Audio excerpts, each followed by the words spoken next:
Approximately 2 miles from where world leaders have gathered for the United Nations General Assembly, a group of demonstrators held a rally to protest the rising number of refugees.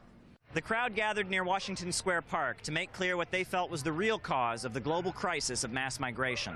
Protesters described how the United States and its allies have been funding militants in Syria. If there was no bombings, if there was no war, no guns being put into this crisis, the people could stay and they could live happily. Margaret Kimberly of the United National Anti-War Coalition says U.S. media is not telling the whole story about why Syrians are forced to flee their homes.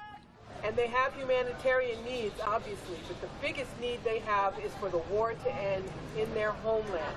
The United States and Saudi Arabia have no right to say who should run Syria and destroy that nation. Protesters specifically condemned the United Nations development programs, which they say have led to widespread economic devastation. Berna Aloran, a community organizer and leader of Filipino Americans, says that the crises of migration from Latin America, North Africa, and the Middle East share a common origin.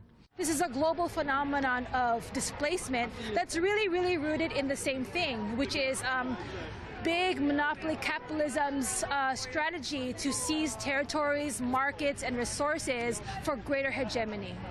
The activists from different nationalities and communities marched north through Manhattan, denouncing U.S. economic and military policies, which they say are destroying nations and destabilizing the planet. Caleb Maupin, Press TV, New York.